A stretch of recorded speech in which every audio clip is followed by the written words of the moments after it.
Hey everyone, Dr. Liz here. I'm airing some of my favorite episodes of all time because they happened early in the podcast and you won't see them pop up on your podcast list or any of that. So this is one of them. Hope you enjoy it. Peace.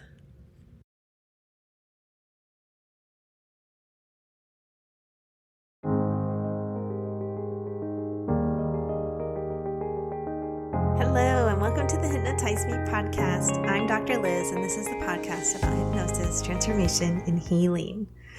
Today is all about hypnosis for dogs.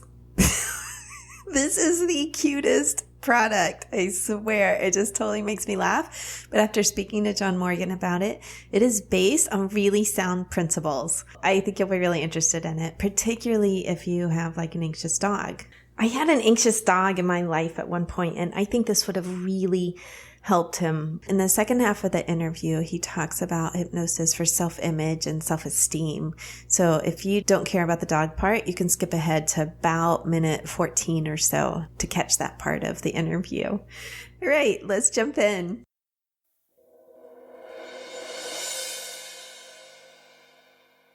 So I am here with John Morgan today, and I am really happy to interview him. I ran across a Hypnosis for Dogs product and I was fascinated by it. I have a little rescue dog myself, and I know that whenever I do meditations or hypnosis recordings, she always falls asleep. So I thought, what's going on here? Like, let me talk to this guy and see how he came up with this. And then I discovered he actually has a lot of other products as well.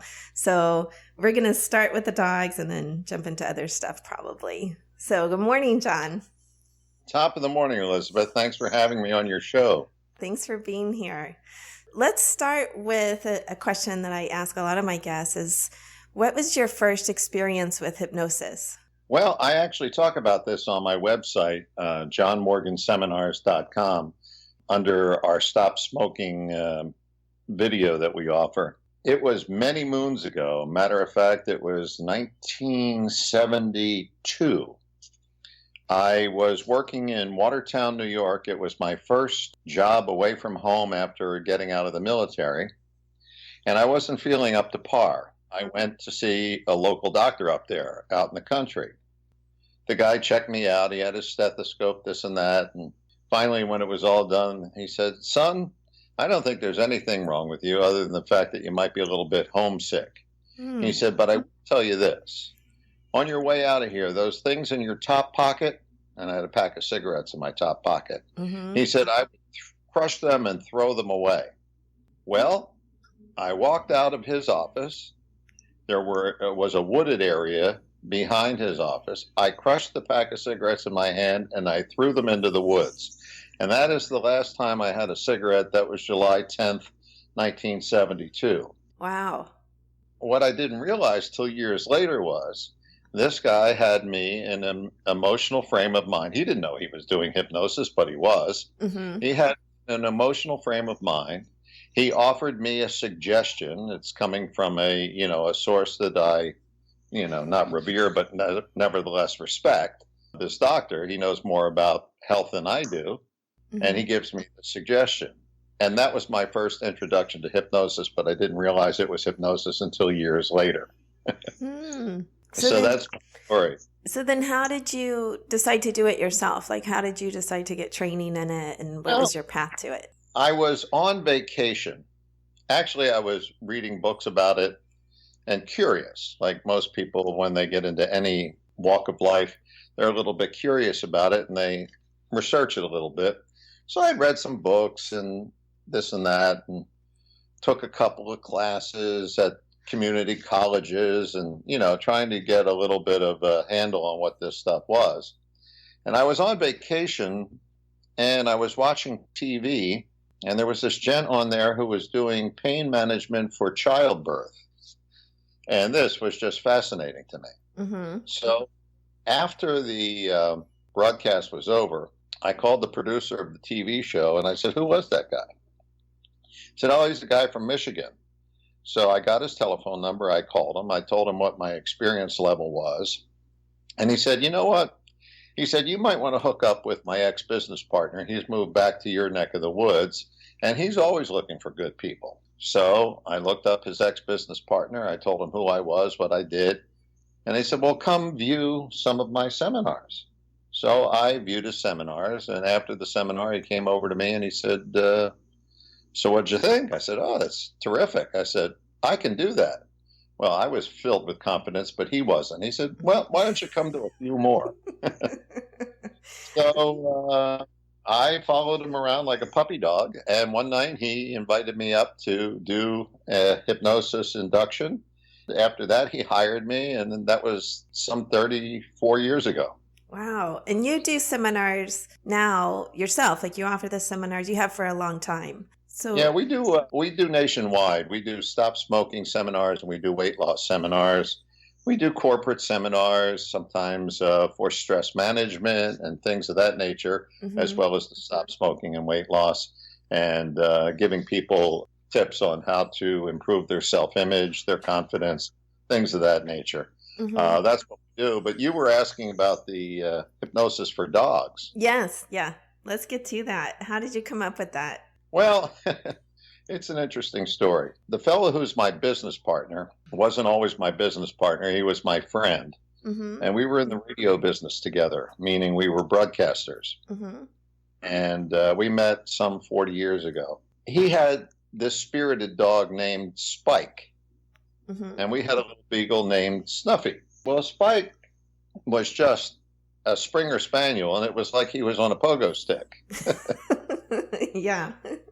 What I was doing is the same thing you talked about right at the beginning about, your dog going to sleep with you or going into a restful mode when you were listening to a meditation recording or something. Right. So what I found was that my dog I was doing the same thing you were doing. I was listening to my own stuff. And I noticed that the dog was relaxing. And so I just said, well, that's kind of cool. I didn't do anything with it. Then my business partner called me up, said, can you do something with Spike? Your dog seems to be, well, we went over there and I did what I did and his dog seemed to calm down. So that was the end of it. I didn't think about it after that. I was just helping out a friend. But years later, I'm perusing, it was in the 80s. And I learned about these recordings of Baroque music. It was, I'm trying to think of the name of it now, accelerated learning kind of stuff. Oh, yeah. Those were big in the 80s. Yeah, exactly. These tapes you would listen to, and while you were studying or reading your text or whatever, it would calm the noise in your mind and help the stuff get in a little bit quicker. Yeah, they had all kinds of different ones, I think. I mean, I remember a program for speed reading, which honestly changed my life since I was going to college and graduate school. I still use the techniques today. So I remember those programs. Same stuff. So I was listening to them, and super learning is what it was. Thank you. So I was listening to those tapes. And then, I don't know, maybe it was about 10, 11 years ago, I came across this book called Through a Dog's Ear. And I said, let me read this. And I read in there that they were doing the exact same thing I was doing, except they were marketing it. Yeah. In other words, they said that what they did is took Baroque music and they slowed it down to a different tempo. I said, well, I'll add the vocal rhythms to that. So what I did, I had a friend of mine who was a musician. I said, can you play Baroque music? He goes, sure. I said, can you slow it down? He said, but it's not going to sound very good. I said, I don't care. I said, I just want it to be this tempo. He said, yes, I can do that. So he did it. I added the vocal rhythms and I added the, told people what to do with the recording and went to a photographer and had a picture of my dog taken and put it on the cover.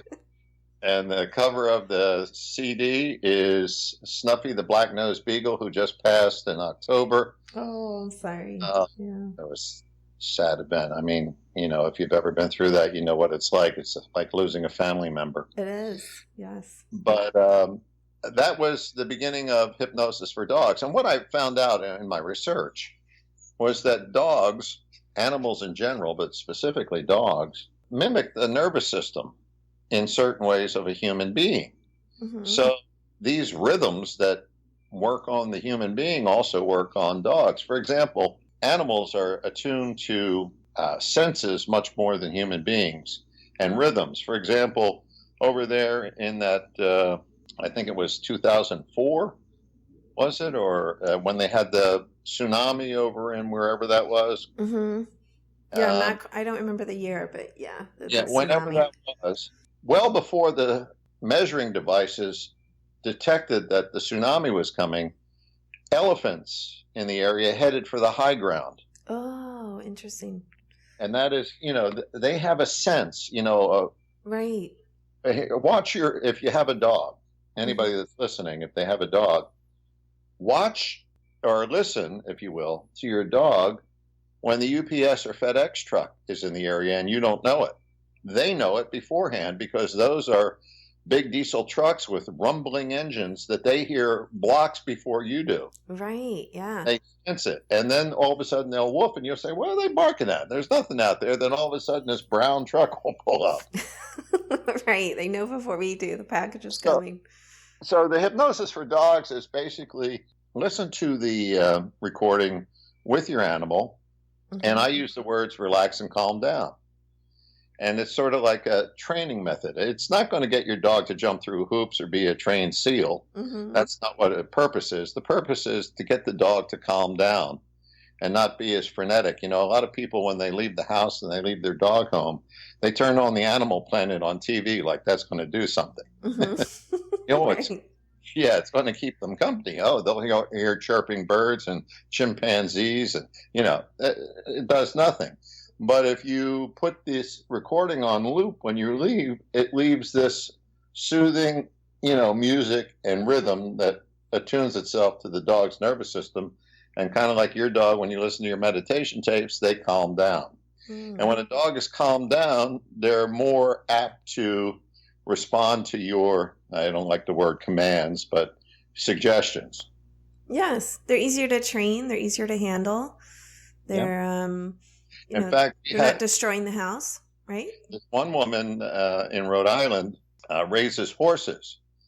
And she asked me if it would work. I said, well, I'm of the opinion we never know anything until we try. I don't know what won't work, Mm-hmm. So let's give it a go, as the British say. So I got this real nice email or letter, I forget which now, but she was telling me how her horses are all much calmer because she plays it in the stables. Oh my gosh. That's great. That's great. Yeah, so that's the back and forth about hypnosis for dogs. Okay. So it's a calming tape for them to help them. It's a calming recording, yeah. And it recording, attunes, I should say. Yeah, it attunes itself to their nervous system. If you listen to it with them and, are stroking them in rhythm with the music or rhythm of the vocal tones, mm-hmm. that even enhances, your communication, if you will, rather than conscious communication with the animal. You're hooked up on a energy level versus command level, if you will. Sit, yes. Stand. Yeah, well, I would imagine it would be calming for the owner as well. It is. Oh, yeah. Well, a lot of people say, hey, what happened there? All of a sudden I was listening and I was gone. Yeah, right. Yeah. It's just, it's very calming for the owner as well. And we know that, there's, I don't know how many Cesar Millan shows I've watched, right? But it's like whenever there's an anxious dog, he works with the owner to you've got to calm down first and really communicate that energy. He's incredible. Yeah. So he's about that energy attunement. So I could see how yes, all right, let's put this on, and the owner calms down, and then the dog's able to calm down. And then the dog can also associate that with the owner later. So even if you're gone, the music comes on and it's a nice calm energy. Yeah, I agree with that wholeheartedly. Wonderful. Any other products that you want to highlight during our interview? Well, anybody can go to my website and decide what's important to them.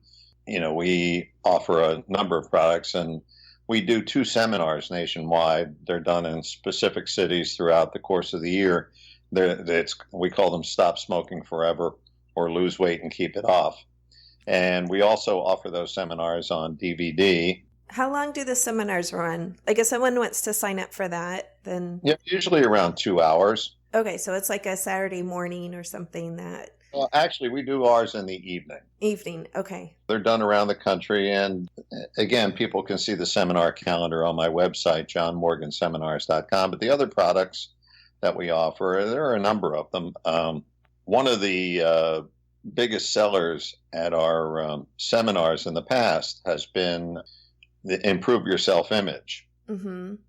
Basically, what that is that we all carry around an image of ourselves in our head that, by and large, got in there by accident.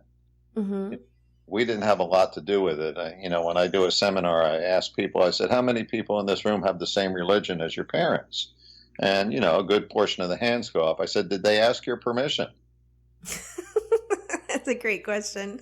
Well, they didn't. You got it by osmosis. Whether you're a Hindu, whether you're a Christian, whether you're a Republican or a Democrat or an independent, a lot of this stuff gets in there before you even know what, learning is about. Definitely.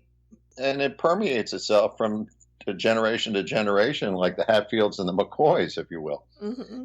What I get people curious about is that the image that they're carrying around with them. So I do a little exercise with them that takes them back to when they were 5 years old and see a picture of themselves in their mind or imagine what they looked like when they were 5.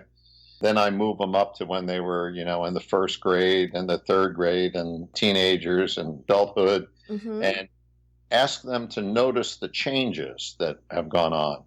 And then after I do all that metamorphosis from, youth to wherever they are now, I get them to go to what they would call a calm place, if you will, a place that... Right, a safe space. ...are real. Mm-hmm. What I ask them to do is picture themselves the way they'd like to be pictured. In other words, how they'd like to act, how they'd like to do. And what I have them do is take the original picture of themselves, that they evolved to, and set it aside. And then we go to that place, and then I have them craft this new picture of who they are. And then what I ask them to do is blend those two pictures together. Mm. And the knitting of who you evolve to and who you want to be come into play. And out of that comes a whole new perspective, a whole new image. And, obviously you have to do it more than once. All new learning needs to be reinforced to become mm-hmm. long-term learning. And if you do that, you're going to find that you come away with a different picture of yourself that you carry around in your mind. Yes, wonderful. It sounds like you're doing some healing of those old self-images that get developed through childhood and adolescence, even early adulthood. And then... Actually, as you know, being a hypnotist yourself, it's like we really don't do anything. It's like, no, we don't have any power. Mm-hmm. We're just activating what's already in that other person there. Their resources. Yeah, they're doing the healing. We're just guiding them. That's it. Yeah, exactly. We're like a Sherpa going up there to the Himalayas or whatever you call them. Yes, that's true. Well, that sounds wonderful. Whoever's listening, I'm going to have John's website in the show notes, and you're welcome to go to his website and see these wonderful products that he has to help you on your way, if you're a dog owner or if you're not a dog owner, either way. So thank you so much for being here today, John. I really appreciate it. Yeah, I really do too, Elizabeth. This has been a pleasure to be on with you and your listeners, and I wish you continued success with your show. Sounds like you're doing great work. Thank you.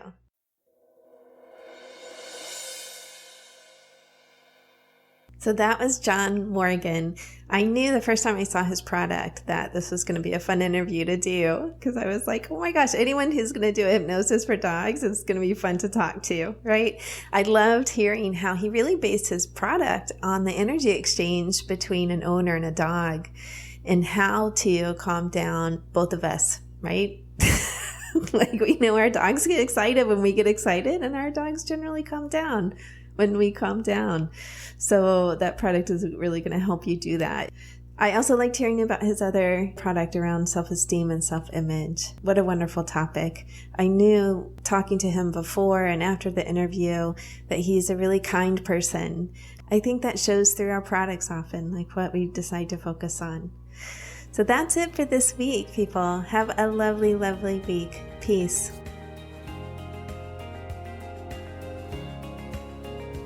If you'd like this episode, do me a favor and rate, review, and subscribe on whatever player you like. Or better yet, you can share the episode with a friend and let them know about the podcast.